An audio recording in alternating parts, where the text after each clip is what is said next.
to the Joe's community. Here we're going to show you a below ground water still and a transpiration bag. Here you see Colby using a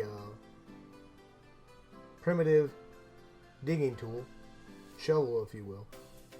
And we're going to dig this hole to be about 3 feet wide, maybe 1.5 feet to 2 foot, depending on our container size, on how deep it's going to be. So not a very sharp point in here, but a pointed end to get it down into this moist dirt. So if you're going to dig a below ground still, you want to find an area that has some kind of damp soil, or you're going to put some vegetation in there that it will the heat will help absorb the moisture out of there, out of the leaves or whatever. So here we are getting the dimensions, talking about where we're going to put the cup. So here we got our cup in their center here. We got some vegetation that we took off some trees, some big leaves. All right, we're just going to wad these up and put it around our cup here. Now, if you're around an ocean, you can, and once you get all the vegetation in, you can pour some water in there. If you're a big swamp area, pour some water in there. It'll help bring that water up to the bag, and then it'll drop into your cup there. Some people would even urinate and pee on there because the toxin would go into the dirt and the water would go into your cup if it's set up correctly. But we're just going to use the vegetation here. And we're just going to stuff it all in there. Green, good vegetation taken off tree. You see, we're getting our bag ready. Now, depending on your bag size, your bag size also depends on your hole size. So we got a little small bag here, and you see I already got the knife out. That our hole is a little bit bigger than the bag. So we're going to cut it. I'm not a fan of this method of cutting it a bag, because now you're going to limit the ability that you'll be able to use this bag in the future because you're cutting it. And you will see after we get this set up that you're not going to get a ton of water this way. So if you're going to set these up, you're going to want to set 3, 4 of these or whatever up, so you can get a decent amount of water. You're also going to have to take in consideration how much sweat or energy are you exerting setting this system up. Is it worth it? Well, if you ain't got no water around, you're going to do everything that you can to get some water.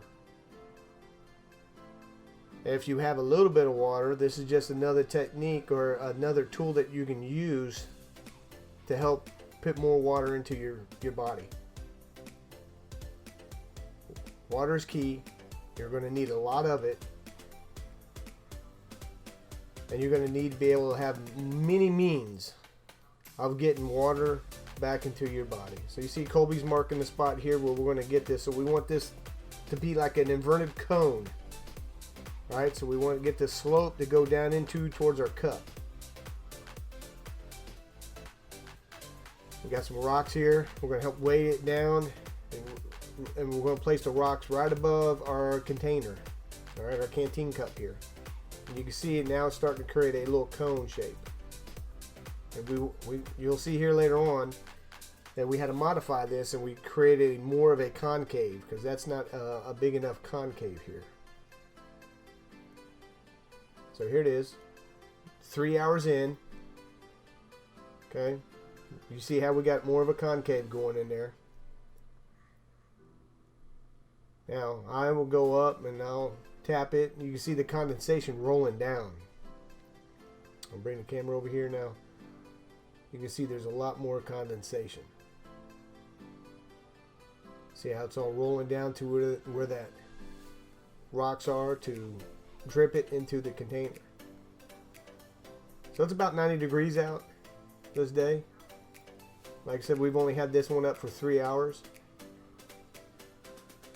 And you're going to see as I pull this back that even at 3 hours, You may, depending on how much vegetation in there, and if you added like salt water, or if you had any other source of water that you poured in there, obviously you're going to get a little bit more. We just had some leaves that we took off of a tree.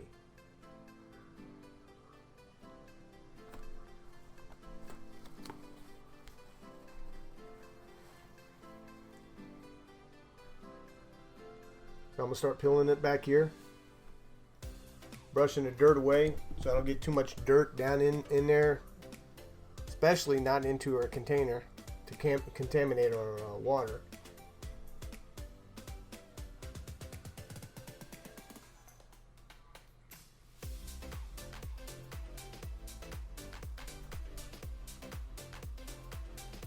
Look, you see that foliage, leaves there shriveling up. So as I pull the cup out, you see there's a little bit of sediment in there, a little bit of dirt. But again, 3 hours and that's all we got. Better than nothing. Now we're here on our transpiration. I know I'm saying that word wrong, but here we are putting a bag.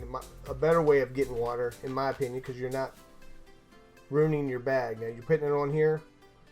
Sun's going to need to hit this most of the day. And you're making sure that when you put this on there, there's no branches that are really going to poke at it and make holes in it. That way you can continue using these bags over and over.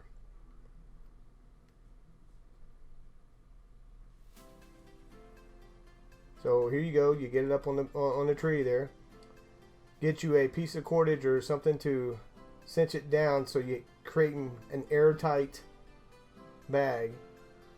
So once the sun hits this most of the day, again it's like 90 degrees here, and we're hoping that water is going to collect into the bottom of the bag there, and then we'll get a decent amount to drink.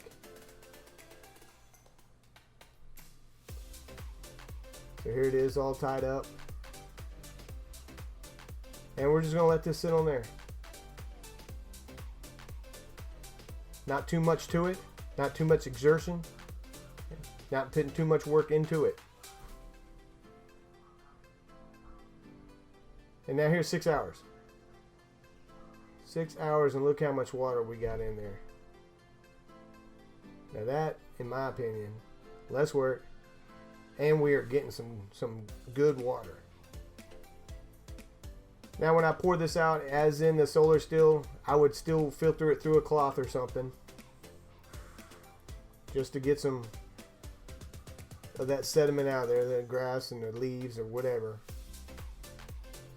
Here's our canteen cup. We're going to pour it into our canteen cup, see how much we got. And here we go. As you will see, we'll get it out of the bag here. It's not too bad, especially 6 hours. And you think about it, if you set 3 or 4 of these up, you can probably get pretty close. But look at the damage you do to the tree. All right, well, thanks. This is Joe with Joe's Community. Thanks for watching. Grab your gear and let's go.